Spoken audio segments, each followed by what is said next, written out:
What's up, people? How you doing? Hey, just wanted to make a quick video this afternoon while it's still fresh in the old cabeza. For you French speakers, no, I'm kidding. Spanish for head. So last night I go out and get a pack of cigarettes, right? No. Yeah. And when I go into this particular store, and they have these electric doors that open, how's that go? Right. It's almost like I'm on the Tonight Show or something. It's like, hey, here I come, you know. It's like I'm walking on the stage and it just feels great, and I don't care who the hell is in there. I'm a live wire, and I just talk about anything that's running through my head, which we all know that's suspect. But yeah, so, you know, anyways, last night I'm in the store, and there's this young guy that works in there, and he's one of the few people that really gets my humor. I think everybody else thinks I'm, you know, fringing on sociopath tendencies, or I'm a pervert, or, you know, I'm just crazy. And all of those adjectives are correct. I am. I just play them on TV and radio, but no. So anyways, I'm getting a pack of cigarettes, and this guy's name, doesn't matter what his name is. We'll just call him,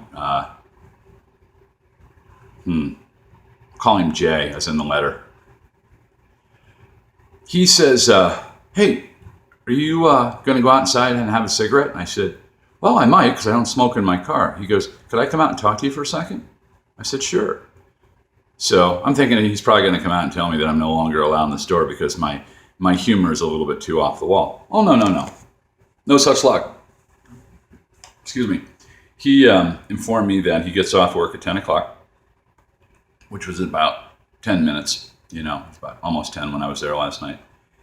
And wanted to know if he could talk to me a little bit, you know. He said, you know, I can see that you're a really intelligent guy and, you know, you like to use humor, but something tells me you have a serious side. I said, you read my autobiography. So anyways, he gets off work, and we're standing out in front of the gas station convenience store, you know. And we started talking, and I know he is expecting. Well, not him, his girlfriend, of course. They are expecting. He's 20.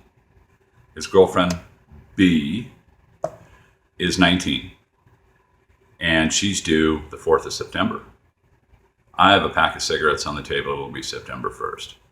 But anyways, he's like, I've just got a lot of questions. And, you know, I know that you said something a while back, maybe at the gym when I saw you there with B, and other friends, that, you know, you started your family early. I said I did. If I started any earlier, I would have been a grandparent. We'll leave that one alone. But anyways, you know, yeah, so, you know, I kicked it into a different gear. We started talking about some serious things. And then he goes, he's on his skateboard, and he goes, I'm going to go home. And I gave him my address. I said, you know, stop by any time. Well, I get home, have a late shower, you know, shave my legs, all that good stuff that guys do. And yeah, so I get a text message at around 11 o'clock, and he goes, do you mind if I just come over and we could talk a little bit? I said, sure. Yeah, it's fine.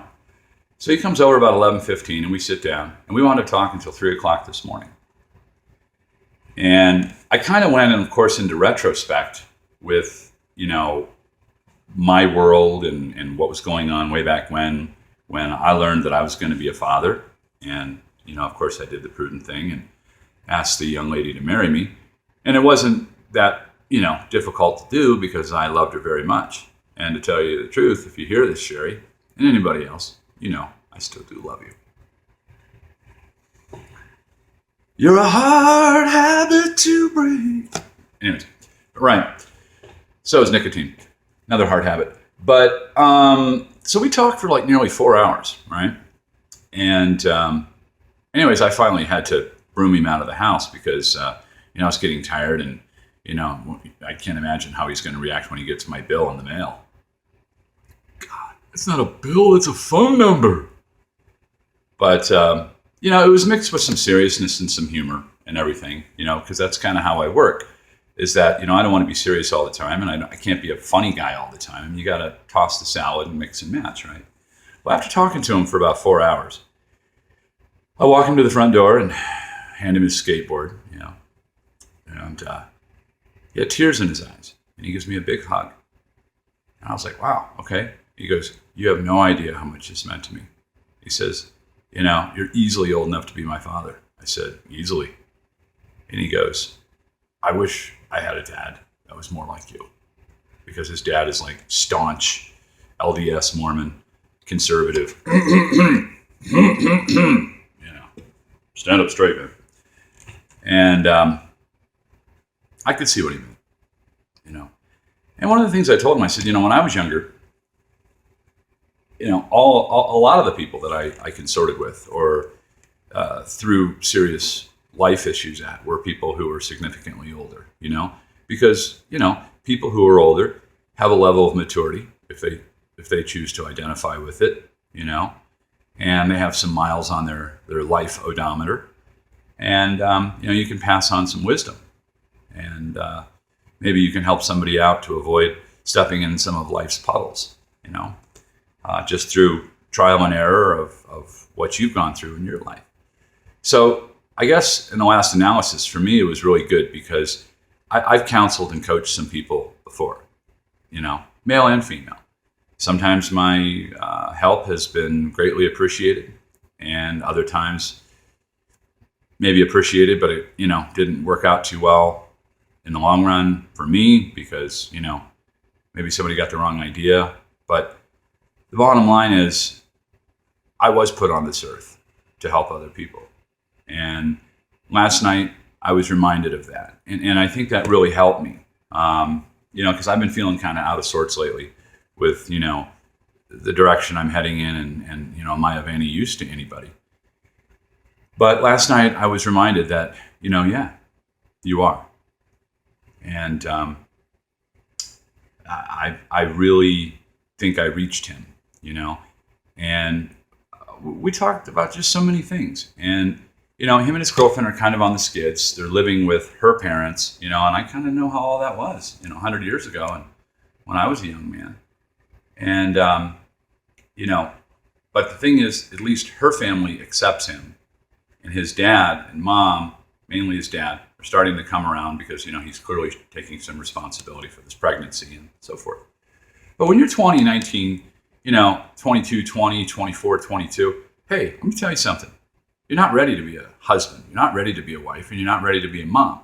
Now, don't mention that here to the Mormons and shit, because in Utah, it's the youngest median age state in the country for marriage. I think it's like 21.6 years is like the average age that a woman gets married here, I got a daughter that's almost 29. I mean, if we were LDS, I'd be like a grandparent 4 times over by now, But anyways, I guess they haven't realized that the war is over and we don't need to replenish the humanity after the casualty rate, there's plenty of us here already. It doesn't seem like adoption's an option either with these Mormons. It's just like, go home, keep the wife sedated, keep her perpetually pregnant, and we'll just add these souls to the list and grow our cult of personality. Okay, all right. Meds are kicking in. Anyways, I'm approaching 9 minutes, but I might make a sequel to this. You never know. And I'm having kind of an okay hair day today. I used a little conditioner, and it's really humid and muggy here today. I went outside, and it was kind of like Hawaii at 8 o'clock in the morning, like just hazy in the foothills. But anyways, I really felt that I was of some use last night, and it felt really good, to be able to pass on some tutelage, some wisdom, pro bono, no cost, no obligation. I mean, you don't have to use what I have to say. But generally, if I'm sitting down and I'm being serious, it comes from the heart, and it comes from experience, and it comes centered to help, and it was good to be needed last night. It felt good. And he said, can I ever bring my girlfriend by? I said, absolutely. I'll throw some burgers on the grill, and, don't let her think that she's secluded, like you can come over and she can't. No. If I can be any help to her, then, or both you guys, whatever. That's what it's all about, man. Sharing is caring. All right. Well, I want to get back to my brouhaha, my coffee. And thanks for letting me share, okay? Hope you guys are having a good Wednesday. Be good.